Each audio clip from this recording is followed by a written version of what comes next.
Voilà, donc nous sommes en direct sur Facebook et sur YouTube. Bonsoir les amis, donc on va voir qui se connecte. Donc, comme nous l'avons annoncé, nous allons parler aujourd'hui des pulsions alimentaires et de la boulimie, et plus précisément de comment dire stop aux pulsions alimentaires et à la boulimie.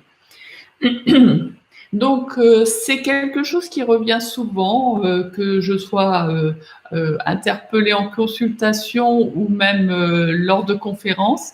Les personnes sont globalement impressionnées de ne pas pouvoir s'arrêter à certains moments. Si c'est du chocolat, par exemple, une pulsion sucrée, ça va aller jusqu'au bout, ça va aller jusqu'à terminer la tablette. Si c'est commencer un paquet de gâteaux, c'est pareil. Et il y a d'autres personnes pour lesquelles les pulsions vont être sucrées. Alors, tout d'abord, je voulais savoir, est-ce que vous m'entendez bien?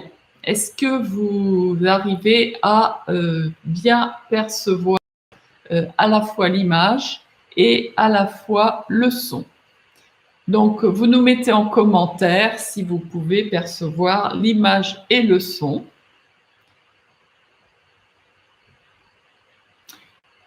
Voilà, et je voulais savoir également si vous êtes parfois sujet ou sujette, bien sûr, à des pulsions alimentaires. J'imagine que si vous êtes là ce soir, c'est que ce sujet vous concerne. Alors, vous pouvez, pour nous mettre des commentaires, utiliser les moyens suivants. C'est vous exprimer par picto. Alors, si vous êtes sur Mac, vous cliquez en même temps la touche contrôle, pomme et la barre espace et vous allez voir s'ouvrir les pictos pour pouvoir nous mettre ce que vous voulez exprimer. Par exemple, quel est l'aliment sur lequel les pulsions alimentaires s'expriment le plus souvent chez vous. Donc, vous avez des pictos de fruits, de légumes, et puis également chocolat, glace, bonbons, tout ce que vous voulez. Des burgers, enfin, vous verrez, vous pouvez choisir.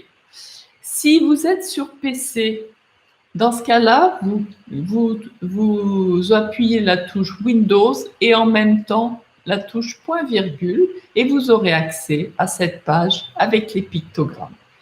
Donc, mettez-nous en commentaire quel est l'aliment sur lequel vos pulsions s'expriment. Donc, je rappelle, vous pouvez mettre un mot ou vous pouvez l'exprimer par picto. Alors, en attendant les premières réponses, déjà, dites-moi, est-ce que vous m'entendez bien?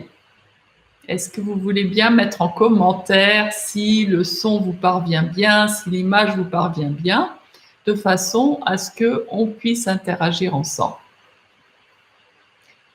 Alors, je vois des fluctuations sur les participants, comme s'il y avait des possibilités d'accéder à la vidéo, puis de ne plus y accéder. Donc, mettez-nous bien en commentaire si vous pouvez bien m'entendre et si vous pouvez également voir l'image de cette vidéo. Alors, est-ce que vous m'entendez bien? Quand vous aurez répondu à cette question, on pourra commencer et voir si les pulsions qui vous concernent sont plutôt sucrées ou salées. Donc, dans un premier temps, pour ceux qui ne me connaissent pas, je suis Isa Dianon et en fait, j'accompagne en bien-être et en développement personnel à partir de la cuisine énergie. Parce que la cuisine énergie, c'est un moyen de remettre du mouvement dans son corps et c'est à partir du corps qu'on interagit avec notre environnement. Alors, ce n'est pas l'objet de cette présentation ce soir. Je vous rappelle qu'aujourd'hui, on est là pour parler des pulsions alimentaires et surtout de les arrêter. Donc, précisez-moi si vous êtes plutôt sujet aux pulsions alimentaires sucrées ou salées. Alors, la première question que j'ai à vous poser, c'est pourquoi mange-t-on? D'après vous, pourquoi on mange? Qu'est-ce qui nous pousse à manger? Qu'est-ce qu'on recherche à travers la nourriture? Donc, vous mettez en commentaire, pourquoi vous mangez, selon vous. Oui, donc pour avoir de l'énergie, très bien. Et encore, pour nourrir le corps, oui, oui, oui. Allez-y, exprimez-vous. Je vois que sur Facebook, l'image monte et descend. Vous me percevez bien, là, vous arrivez à avoir une image stabilisée et un son stabilisé. Voilà, donc bienvenue à ceux qui se connectent. Hein. Peut-être que l'heure est trop précoce. Il faudrait me le dire aussi dans les commentaires pour les prochains webinars, puisque comme je vous le dis, je vais dorénavant faire un webinar mensuel. Donc, ce sera le dernier mardi de chaque mois, le prochain étant le 27 juillet. On parlera d'un autre sujet hein, qui sera tout aussi intéressant puisqu'on parlera de la notion de bonne nourriture. Et je vous expliquerai ce que j'en pense, c'est-à-dire qu'il n'y a pas de bonne nourriture, mais que la nourriture, c'est une interaction avec soi. Alors, aujourd'hui, les pulsions alimentaires et la boulimie. Pourquoi mange-t-on? Est-ce que quelqu'un a autre chose à ajouter par rapport à pour nourrir le corps? Pour nourrir le corps, effectivement, pour nourrir le corps. Savez-vous ce que la proportion que représente le corps, c'est-à-dire la matière? Le corps, la matière représente simplement 0,001% de la cellule. C'est le noyau. Donc, autant vous dire que si on mange pour nourrir le corps, on mange beaucoup par rapport à nourrir un tout petit noyau ou une toute petite proportion de noyau, c'est-à-dire même pas 1% de nous.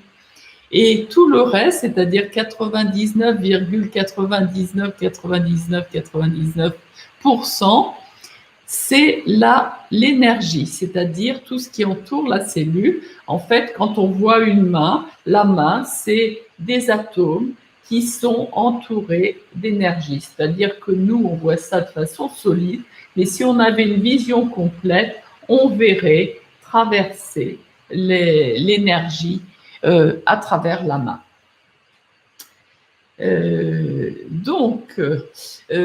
Qu'est-ce qui m'amène à vous parler de ça? Je cite là Bruce Lipton, le docteur Bruce Lipton, qui est un biologiste américain et qui est le premier à avoir mis en évidence la fonction informationnelle de la cellule. Il a pris une image qui est que, en fait, dans notre corps, dans notre cerveau, il n'y a pas d'information. Nous sommes en quelque sorte comme un poste de télévision. Et c'est suivant si nos antennes sont longues ou petites que nous avons accès à davantage d'informations qui se trouvent à l'extérieur. C'est comme si nous étions une antenne, soit une antenne râteau, soit un satellite en fonction de ce que nous émettons comme ondes. Et les ondes dépendent de notre nourriture. Alors, aujourd'hui, on va parler en partie de ça, mais on va surtout parler de la notion d'énergie par rapport aux pulsions alimentaires. Donc, la cellule, elle baigne dans des liquides qui sont en quelque sorte les émetteurs et les transmetteurs de cette information. Comme vous le savez, les travaux, par exemple, du docteur Emoto ont mis en exergue la capacité de l'eau à changer de substance, à pouvoir prendre une autre forme en fonction de l'information qu'elle reçoit. Des cristaux d'eau se forment parfaitement. Des magnifiques cristaux d'eau se forment lorsqu'on a des pensées d'amour à proximité de l'eau. En revanche, si on met de l'eau juste devant un écran qui va diffuser un film d'horreur, on peut regarder et trouver une une masse sombre, un petit peu comme une nappe de pétrole à la place de l'eau. Voilà, donc c'est ce que laisse apparaître l'eau en fonction de l'information qu'elle va véhiculer. Donc vous imaginez l'importance de l'état de nos pensées, bien évidemment, et de l'état de nos liquides interstitiels dans lesquels baignent nos cellules. Alors, donc déjà, l'eau, c'est 70% du corps. 70% comme la proportion de la Terre. La Terre est composée de 70% d'eau entre les mers et toutes les rivières, les océans, et, les rivières, les ruisseaux, les fleuves que l'on peut avoir. Donc, en fait, les aliments sains, quand on parle d'aliments sains, on va dire aliments qui sont compatibles et qui sont absorbables en totalité par notre tube digestif. C'est ce qu'on va appeler la nourriture physiologique, qui est faite pour notre espèce, sont assimilés, alors que d'autres ne vont pas pouvoir être assimilés en totalité s'ils ne sont pas adaptés à notre système digestif. C'est pour ça que pour avoir des liquides propres pour nos cellules, il est important de manger des choses que l'on est en capacité de digérer pleinement. Alors, on revient là sur la notion d'hygiène. Vous connaissez peut-être l'école de santé qui est la naturopathie et l'hygiénisme. L'hygiénisme veille à ce que on entretienne notre véhicule, le corps, comme on entretient notre voiture. On fait la vidange, on met un carburant qui est adapté, on fait en sorte qu'il y ait suffisamment d'eau, d'huile et tout ce qu'il faut dans les rouages pour que les organes fonctionnent bien entre eux. Alors, si l'on mange pour avoir de l'énergie, vous êtes bien d'accord qu'on peut en déduire que la boulimie ou les pulsions alimentaires s'enclenchent quand on baisse d'énergie, quand on a une baisse énergétique. Alors, je voudrais que vous mettiez en commentaire les raisons qui, selon vous, nous amènent à baisser d'énergie. Qu'est-ce qui crée une fuite d'énergie chez nous ? Alors, oui, la déception. Effectivement, quand une personne doit nous appeler, par exemple, et qu'elle ne nous appelle pas, ça peut provoquer de la déception. Quand on attend quelque chose de précis de quelqu'un, il ne le fait pas. Ça, c'est aussi une déception qui peut faire que, du coup, on va faire fuir notre énergie sous une forme de colère, par exemple. Tout ce qui est contrariété d'une façon générale va occasionner une fuite d'énergie. Et puis, il y a bien évidemment les fameuses 5 blessures de l'âme dont parle Louise Bourbeau, que ce soit l'humiliation, le rejet, la maltraitance, l'injustice, l'abandon. Tout cela va laisser des traces dans notre corps. D'autre part, qu'est-ce qui peut provoquer une fuite énergétique ? Avez-vous d'autres propositions à me faire ? Oui, je vois la non-écoute. Effectivement, quand on est interrompu ou quand on n'est pas entendu sur le registre dans lequel on parle, comme dit Jacques Salomé, c'est on parle sur ce niveau d'onde-là et on nous répond là. Hein. Par exemple, on emploie un mot, puis on nous répond avec un mot beaucoup plus savant pour nous montrer que on n'est pas au niveau intellectuellement. Donc tout ça, ça peut être des blessures profondes et puis le fait de ne pas se sentir écouté, accueilli, de ne pas sentir qu'on nous donne notre place va nous nous perturber, nous amener à douter de nous-mêmes, à nous sentir nuls. La solitude aussi, oui, tout à fait. La solitude est une raison pour la fuite d'énergie. Alors la solitude parce qu'on n'a personne avec soi, mais la solitude aussi parce qu'on se sent seul et on peut se sentir seul en présence d'autres personnes. Donc tout ça, ce sont des raisons qui vont générer une fuite énergétique et si vous regardez bien, c'est à la suite d'une fuite énergétique qu'on va avoir tendance à manger et à manger de façon compulsive.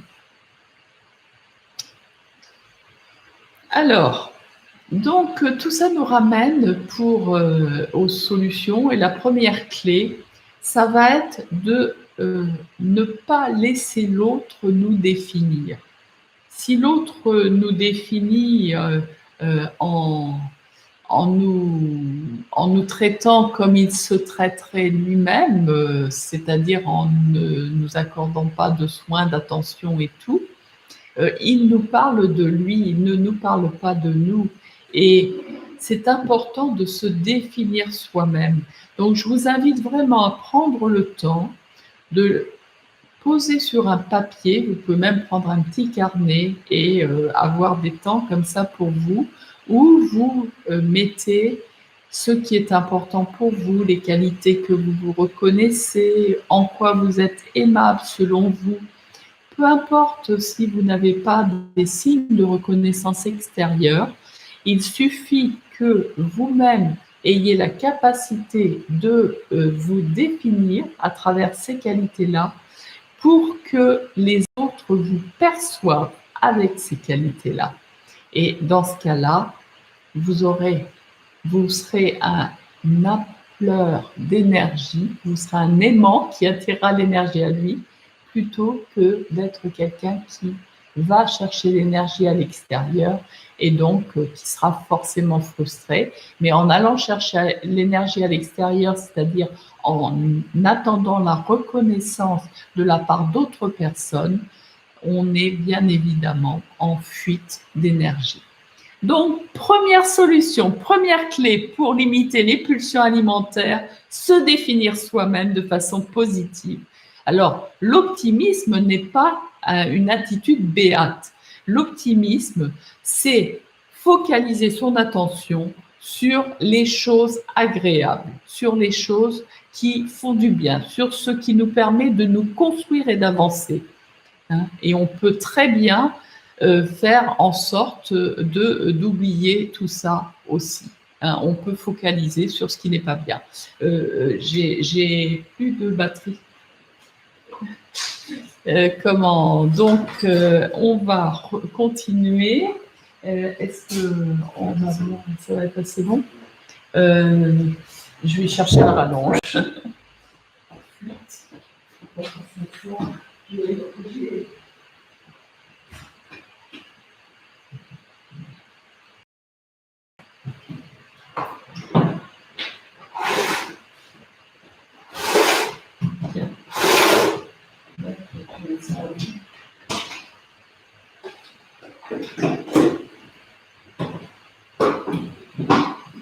Merci. T'en as pas besoin? On a failli être coupé faute d'énergie. Merci Romain. Donc, je vous disais que c'est important de se définir soi-même. Première chose, vous vous définissez vous-même, vous focalisez sur ce qui va bien. Parce que quand on regarde en fait autour de soi, dans une journée, on a 98% des choses qui se passent bien. Et qu'est-ce qu'on fait? C'est sur les 2% qui ne se passent pas bien, sur les 2% de contrariété, qu'on va mettre toute notre attention, toute notre énergie. Quand on rencontre quelqu'un, qu'est-ce qu'on fait? On lui parle de ce qui ne va pas. Donc ça, c'est déjà une façon d'alimenter ce qui ne va pas. C'est-à-dire qu'on se met toujours à l'extérieur. On ne peut pas être heureux parce qu'il y a quelque chose à l'extérieur qui ne fonctionne pas. Et qu'est-ce qui nous empêche d'être heureux avec les 98% qui fonctionnent?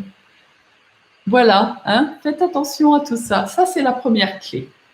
Est-ce qu'il y a des questions par rapport à cette première clé? Est-ce que vous voulez comment, des précisions par rapport aux autres baisses d'énergie, aux autres causes de baisse d'énergie qu'on a pu lister?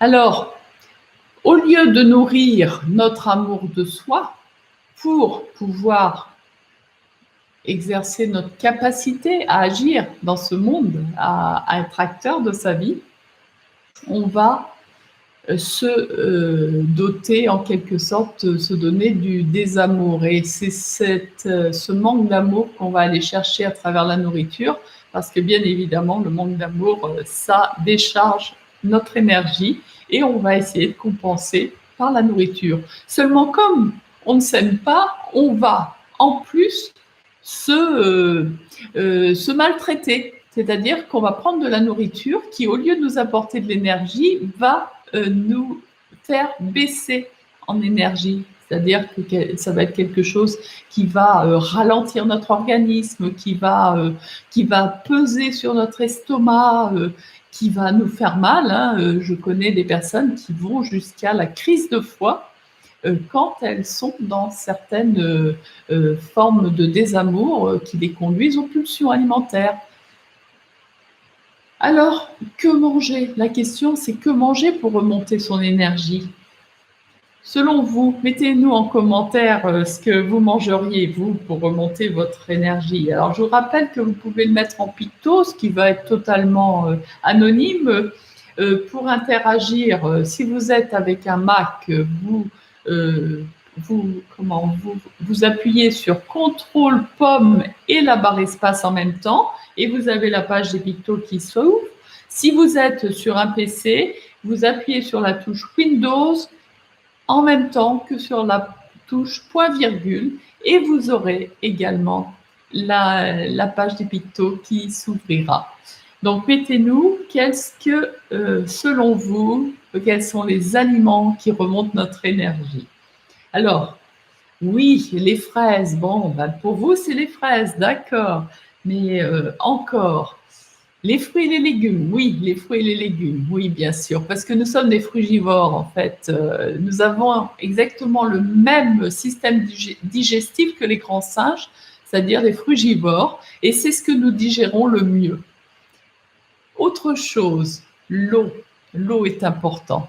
Donc, on va y revenir tout à l'heure.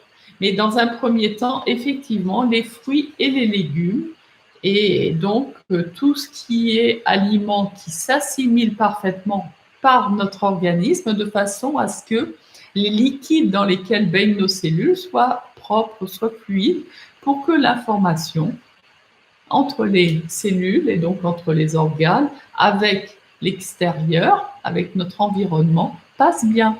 Autrement, c'est comme s'il y avait du larsen dans la communication. Comme si on avait affaire à une conversation téléphonique assurée. Vous savez, il y a des fois, on entend un mot, deux mots, trois mots, mais on est incapable de comprendre ce que l'autre nous dit et ça peut même énerver. Donc, pour la relation, c'est pas sympa du tout. Alors, que dire? Quels sont les premiers signes qui indiquent que ça ne va pas bien? C'est-à-dire que notre nourriture contribue à baisser notre niveau d'énergie. Selon vous? La fatigue, oui, la fatigue, tout à fait. L'épuisement quand on a poussé trop loin, hein? Oui. Mais ça peut être aussi des maux de ventre, ça peut être des aigreurs d'estomac, ça peut être des allergies, ça peut être également la constipation, hein, ou les troubles du côlon d'une façon générale, mais ça peut être également la perte de sens dans sa vie, l'indécision, le fait de procrastiner, de ne pas pouvoir se mettre dans l'action. Donc tout ça, c'est mécanique, hein. On pense qu'il faut changer sa tête pour y arriver. Non, commencez par changer votre ventre. Changez surtout ce que vous mettez dans le ventre, pas votre ventre. Et vous verrez que tout de suite, la pensée se clarifiera. Alors, qu'est-ce qu'il y a d'autre? Qu'est-ce qu'il y a d'autre? Alors, l'alimentation qui donne de l'énergie, comment on la reconnaît? Ben, on la reconnaît déjà parce qu'elle nous fait plaisir. Quand on est sujet aux pulsions alimentaires, on n'éprouve pas de plaisir à manger, on se remplit. En plus, on digère bien. Donc, quand on digère bien, c'est que cette nourriture nous apporte de l'énergie. On dort mieux, oui. Oui, on retrouve de l'entrain, de la motivation, tout à fait. On a la forme, hein, on peut tout de suite faire du sport, on a du tonus, on fait plus de choses. Et c'est un petit peu comme quand on quand on est à plat, on va faire le minimum, hein, c'est métro, boulot, dodo. Et puis, dès qu'on est un peu plus en forme, qu'est-ce qu'on fait? Ben, on va faire des activités complémentaires, on va ranger ses placards, enfin, voilà. Et ben, pour notre corps, c'est la même chose. Dès qu'il a un peu plus d'énergie, il l'emploie à se libérer des déchets qui l'encombrent pour aller encore plus loin. Et donc, le bien-être, l'énergie, c'est autant au niveau physique qu'au niveau du moral. Il faut savoir que la dépression, en fait, est une baisse d'énergie qui commence par le physique. Je ferai un webinaire sur le sujet. Ce sera un des prochains webinaires parce que c'est un sujet qui amène souvent des questions sur notre site comme sur les réseaux sociaux. Donc, n'hésitez pas d'interagir avec nous. Les commentaires que je regarde le plus souvent sont ceux sur YouTube ou encore sur le site www.cuisineenergie.com sur lequel vous retrouvez des recettes et notamment 5 recettes qu'on vous offre sous forme d'un e-book pour pouvoir remonter votre énergie rapidement. Des recettes faciles qu'il est simple d'introduire dans son quotidien. Alors, les formes de préparation. Alors, qu'est-ce qu'on peut mettre? Oui, donc l'alimentation, énergie, se digère bien, meilleur sommeil, du calme, oui, la joie de vivre, tout à fait, de l'entrain, de la motivation, la forme du tonus musculaire, hein, parce que dès qu'on est encombré, on peut être sujet à tout ce qui va être déchirure musculaire et puis autres contractions. Alors, vous avez exprimé aussi en nourriture les fruits et les légumes, bien sûr. Alors, j'ajouterai les graines trempées ou germées. Vous verrez prochainement des recettes sur les graines trempées et germées sur cette chaîne YouTube, donc abonnez-vous. Et donc, je vous rappelle que nous sommes des frugivores, comme les grands singes, et que c'est de la nourriture principalement issus des fruits, des légumes et des graines que l'on remet en vitalité en les faisant tremper ou germer, qui vont nous apporter le plus de vitalité. Alors, c'est pour ça la forme crue, si possible, et la forme vivante. Ayez en image la chose suivante, c'est vous mettez ce que vous mangez en terre. Est-ce que ça pousse, est-ce que ça pousse pas? Si ça pousse, c'est que c'est vivant. Vous mettez une graine à l'état brut ou trempée en terre, vous allez avoir un brin de céréales ou un fruit, un légume, enfin il y a quelque chose qui va pousser. Vous la faites cuire, la graine, il n'y aura rien à pousser si ce n'est de la putréfaction dans la terre. C'est une autre façon de la nourrir, vous me direz, mais c'est pas pour donner la vie. Alors, les formes de préparation qui donnent le plus d'énergie, qui permettent d'augmenter notre énergie rapidement quand on veut faire une remontée en énergie. En commentaire, oui. Les jus, oui, tout à fait, les jus. C'est important, les jus. parce que en fait, le jus se digère en 30 minutes, alors qu'un repas solide nécessite 1 heure et demie de digestion. Autrement dit, 1 heure et demie d'énergie contre 30 minutes, avec le bonus que dans le jus, il y a autant, même plus d'énergie, puisque c'est un concentré à la fois de minéraux, de nutriments, etc., de vitamines, mais sous une forme qui est assimilable immédiatement, qui va pénétrer dans nos cellules et dans le sang, alors que la nourriture sous une forme solide va mettre plus de temps et va avoir une conversion à faire pour aller dans nos tissus. Donc les jus et d'une façon générale les fruits et les légumes et les graines crues. Alors ça ne veut pas dire que on mange des carottes comme ça à coups de dents tous les jours, hein. Il y a plein de plats, plein de façons d'accommoder le cru. Vous pouvez regarder les recettes qui sont sur cette chaîne YouTube, sur la chaîne YouTube Cuisine Énergie, dans lesquelles vous pouvez faire des gâteaux à la framboise, des gâteaux au chocolat. Et oui, parce que le chocolat cru, ça existe. Vous aurez bientôt une recette de chocolat minceur sur notre site, donc vous pouvez aussi vous abonner à notre newsletter pour être informé de tout ça. On peut faire aussi des smoothies. Pensez par exemple le matin, vous faites un smoothie, vous mettez de la banane, vous mettez des fruits de saison, vous ajoutez une cuillère d'oléagineux ou alors vous mettez la veille à tremper des fruits secs, des noix, des noisettes, des noix de cajou, des amandes, et vous mettez tout ça dans le blender avec du kombucha ou de l'eau. Du parfum si vous voulez, des herbes aromatiques si vous voulez, des épices, et vous faites plaisir. Vraiment, là, c'est honteux. Vous pouvez même vous faire un smoothie avec du chocolat cru. Ça fait une crème au chocolat. Donc, vous voyez, c'est pas une punition de manger sain. Quand on a commencé, on trouve que ça apporte tellement plus de plaisir qu'on n'a même plus envie de manger autrement. Donc, essayez. Il n'y a pas à parler, il y a juste à expérimenter.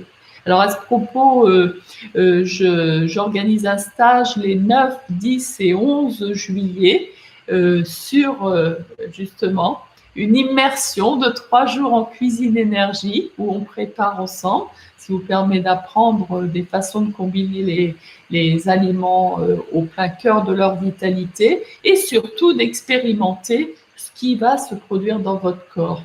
Et cette métamorphose va s'accompagner, va se potentialiser avec une reprogrammation cellulaire. On va faire des exercices à la fois physiques et cognitifs, hein, puisque je vais me servir des connaissances en neurosciences pour pouvoir accélérer cette reprogrammation et faire que la vie démarre sur quelque chose qui vous correspond pour avancer vers vous-même.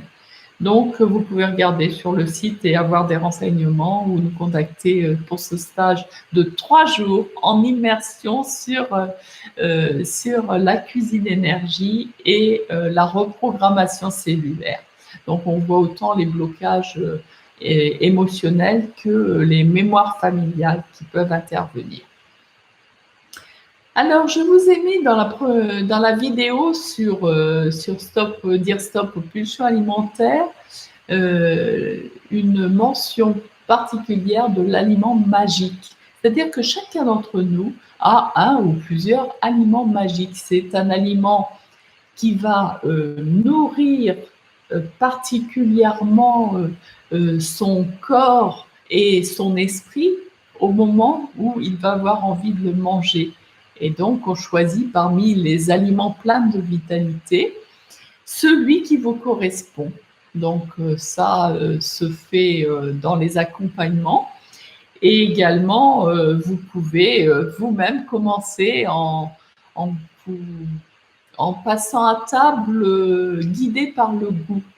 Le goût est quelque chose qui nous dirige vers ce qu'il nous faut et vraiment, on est bien guidé. Et comment peut-on vivre vraiment sa vie, prendre sa place, exprimer qui l'on est vraiment, si on mange à certaines heures parce que c'est à ces heures-là qu'il faut manger, c'est-à-dire avec un diktat de l'extérieur, tel aliment parce que c'est bon pour la santé ou c'est pas bon pour la santé, non. C'est vous, vous êtes unique.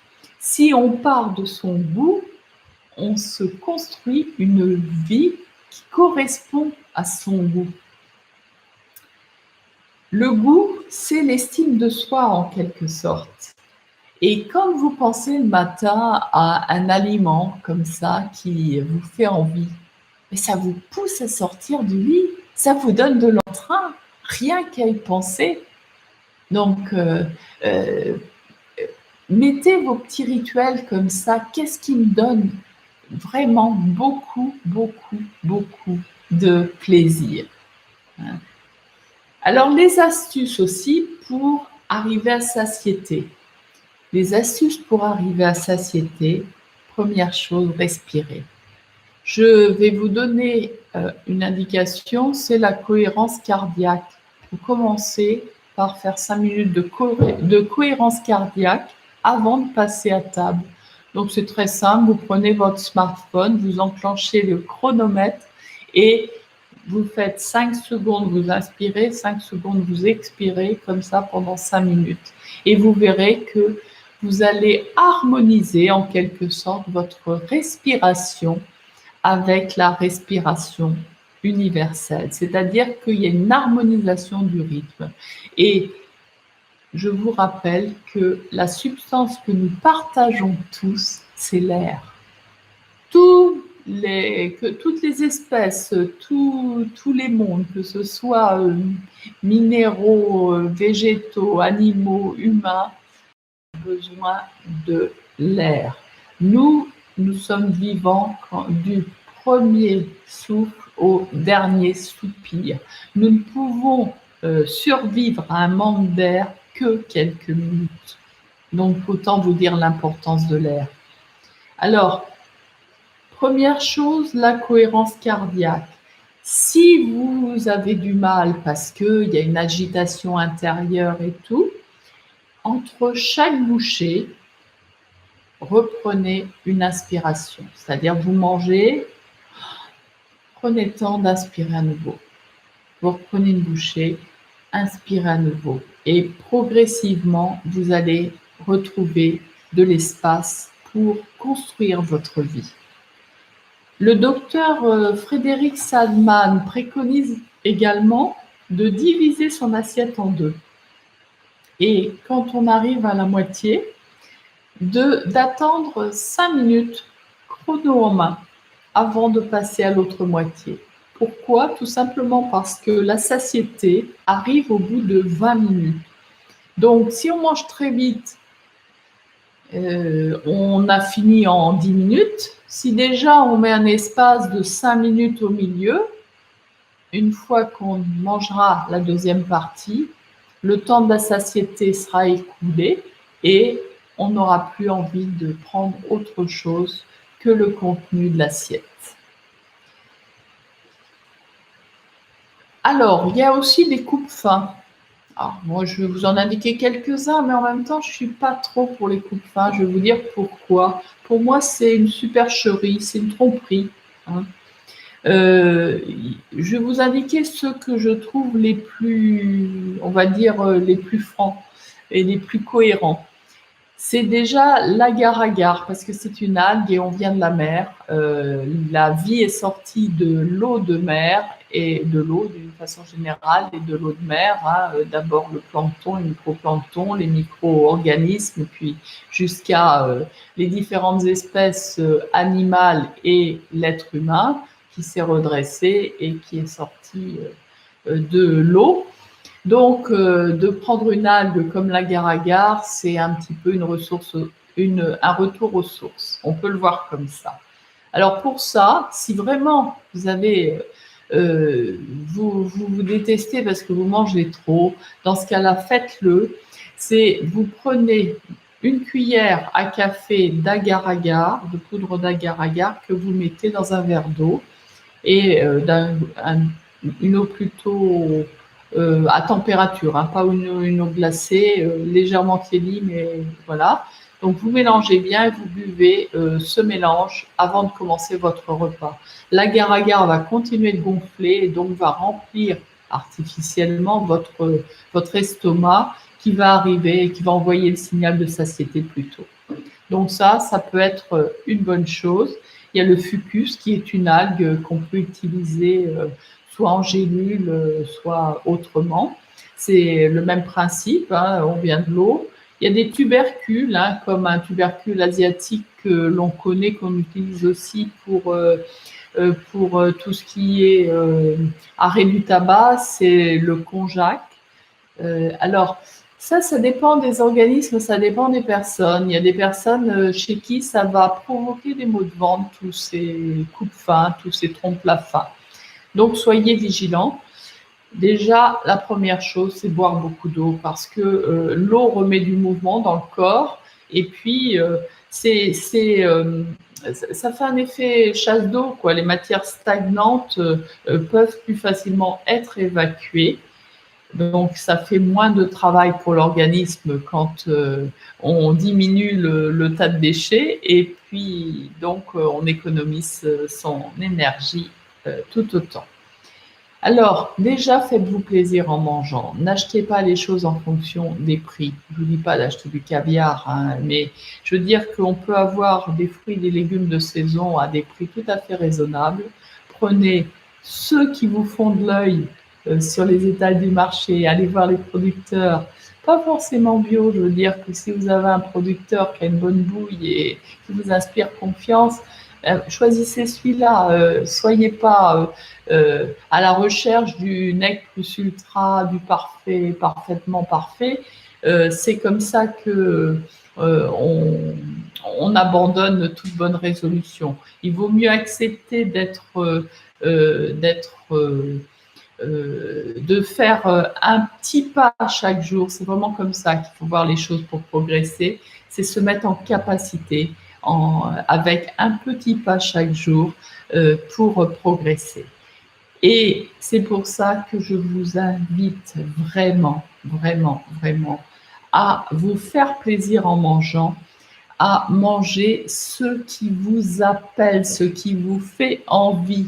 Et faites l'expérience, même si c'est un fruit ou un légume cher par rapport à ce que vous mangez d'habitude. Achetez-le, vous en achetez moins et vous verrez que avec un morceau, vous serez rassasié.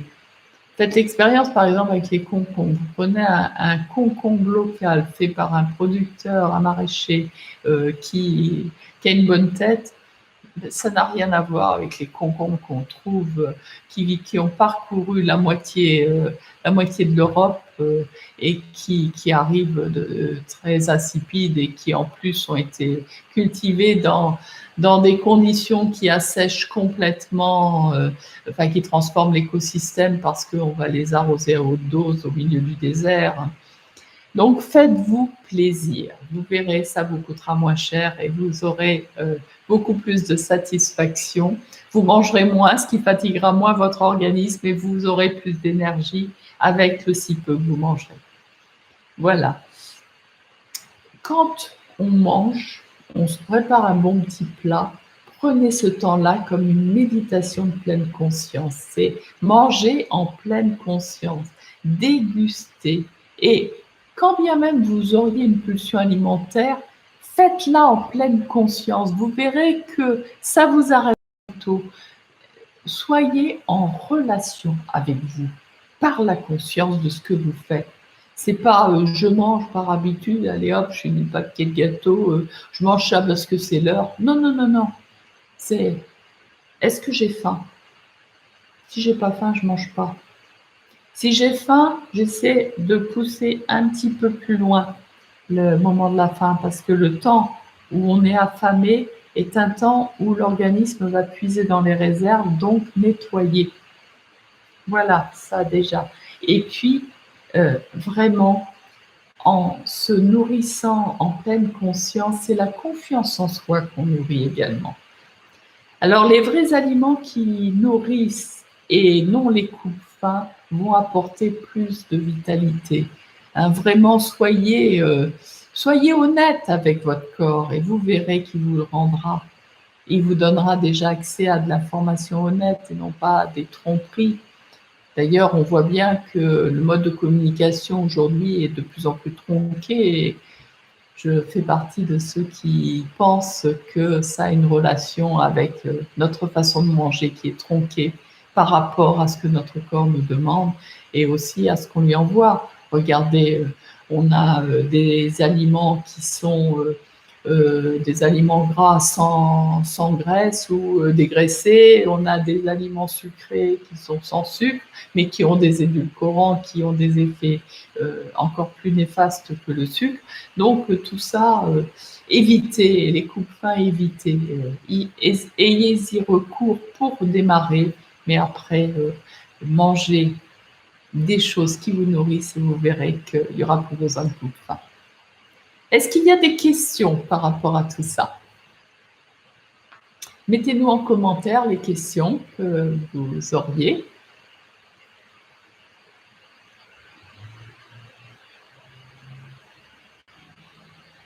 Donc, je vous rappelle que pour aller plus loin, je propose un stage de 3 jours du 9 au 11 juillet avec une immersion en atelier cuisine et en dégustation cuisine durant le stage.